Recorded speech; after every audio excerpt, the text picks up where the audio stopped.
ब्रह्मांड आदिकाल से मनुष्य की जिज्ञासा का विषय रहा है।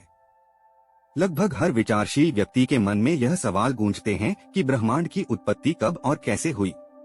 क्या ब्रह्मांड सदैव से अस्तित्व में था या इसका कोई प्रारंभ भी था? ब्रह्मांड की उत्पत्ति से पूर्व क्या था? क्या ब्रह्मांड का कोई जन्मदाता है? यदि ब्रह्मांड का कोई जन्मदाता है तो पहले ब्रह्मांड का जन्म हुआ या उसके जन्मदाता का? यदि पहले ब्रह्मांड का जन्म हुआ तो उसके जन्म से पहले उसका जन्मदाता कहां से आया? इस विराट ब्रह्मांड की मूल संरचना कैसी है? इन्हीं तमाम सवालों की तह में जाने का आज प्रयास करते हैं, तो चलिए शुरू करते हैं। आज जिस दुनिया और यूनिवर्स में हम रह रहे हैं वो कैसे बना? क्या ये यूनिवर्स एक ही जगह ठहरा हुआ है या इसमें हर रोज बदलाव हो रहे हैं?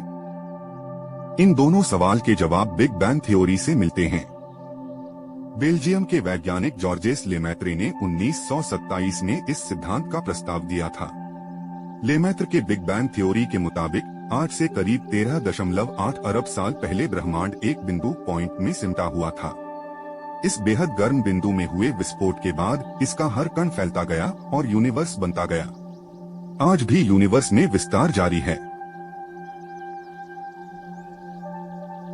ब्रह्मांड की उत्पत्ति एक महाविस्फोट से हुई है। करीब 12 से 14 अरब वर्ष पूर्व संपूर्ण ब्रह्मांड एक परमाणविक इकाई के रूप में अतिखंडित संपीड़ित था। उस समय व स्थान जैसा कोई भी चीज अनुभव में ही नहीं थी। करीब 13.7 अरब वर्ष पूर्व इस महाविस्फोट से भारी ऊर्जा का उत्सर्जन हुआ और हर 10 से 24 सेकंड से यह दोहरा धमाका हुआ। इस महाविस्फोट की ऊर्जा इतनी अधिक थी कि उस ऊर्जा के प्रभाव से आज तक यह ब्रह्मांड फैलता ही जा रहा है।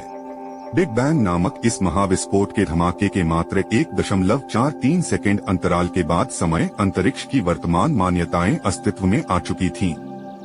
भौतिकी के नियम लागू होने लग गए थे। 1.34वें सेकंड में ब्रह्मांड 1030 गुना फैल चुका था और क्वार्क, लैप्टॉन और फोटोन का गर्म द्रव्य बन चुका था। 1.4 सेकंड पर क्वार्क मिलकर प्रोटॉन और न्यूट्रॉन बनाने लगे और ब्रह्मांड अब कुछ ठंडा हो चुका था। हाइड्रोजन, हीलियम आदि के अस्तित्व का आरंभ होने लगा था और अन्य भौतिक तत्व बनने लगे थे। इस महाविस्फोट के 3 लाख वर्ष बाद पूरा ब्रह्मांड हीलियम और गैसोलीन से भरा हुआ था।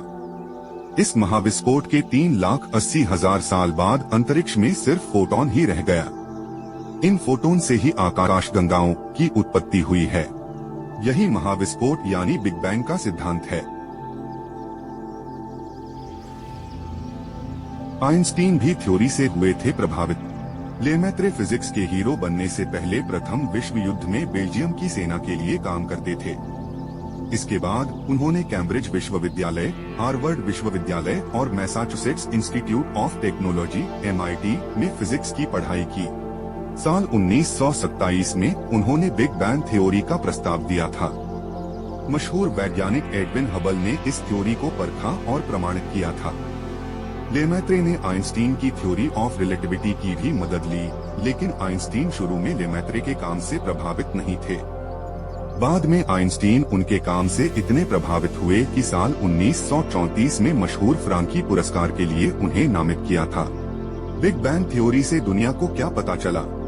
बिग बैंग थ्योरी देकर लेमैत्रे अपना काम कर चुके थे।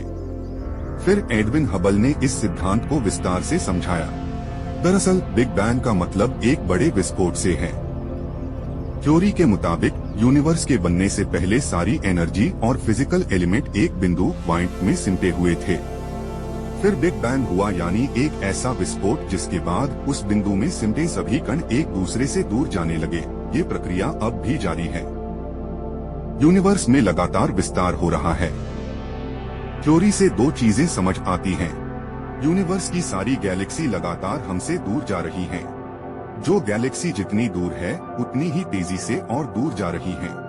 यूनिवर्स की स्टडी करने वाले ज्यादातर वैज्ञानिक इस थ्योरी पर भरोसा करते हैं। अभी तक कोई ऐसा इंस्ट्रूमेंट मौजूद नहीं है जिससे यूनिवर्स की शुरुआत के बारे में एकदम सटीक कुछ कहा जा सके। मैथमेटिकल फॉर्मूला और मॉडल पर आधारित इसी थ्योरी के जरिए यूनिवर्स को समझने की कोशिश की जा रही है। हालांकि वैज्ञानिक कॉस्मिक माइक्रोवेव बैकग्राउंड सिद्धांत के जरिए यूनिवर्स के लगातार विस्तार को देख सकते हैं। कुछ वैज्ञानिक बिग बैंग को खारिज भी करते आ रहे हैं।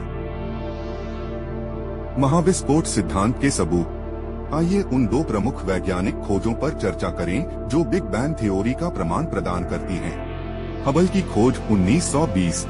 पृथ्वी से आकाशगंगा की दूरी और उसकी गति के बीच संबंध। हबल ने इन वस्तुओं की गति को उनके वेगों को निर्धारित करने के लिए स्पेक्ट्रोस्कोपिक रेडशिफ्ट डेटा का उपयोग करके पृथ्वी से उनकी दूरी के विरुद्ध प्लॉट किया। उन्होंने पाया कि आकाशीय पिंडों के बीच अलगाव की दर उनके अलग होने से संबंधित है।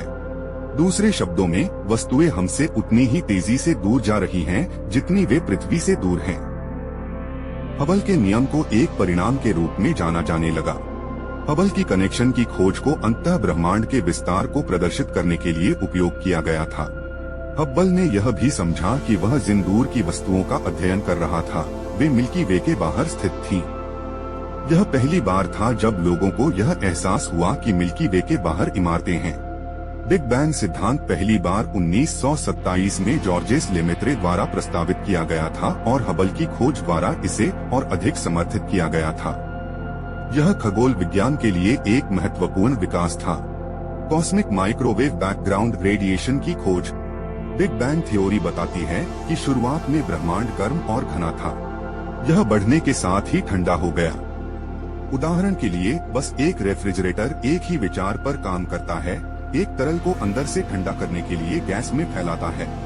ब्रह्मांड का सैद्धांतिक तापमान जैसा कि आज मौजूद है, इसकी गणना ब्रह्मांड विज्ञानियों द्वारा की गई थी, जिन्होंने इसके प्रमाण की तलाश शुरू कर दी थी। अर्नो पेंजियास और रॉबर्ट विल्सन ने अंततः 1964 में इसकी अनजाने में खोज की, जबकि यह जांच की जा रही थी कि कैसे रेडियो संकेतों को उनके द्वारा निर्मित एंटीना का उपयोग करके परिक्रमा करने वाले उपग्रहों से परिलक्षित किया जा सकता है।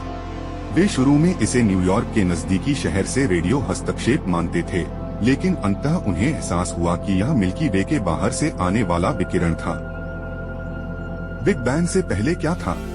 अब एक चीज और दिमाग में आती है कि बिग बैंग से पहले क्या था।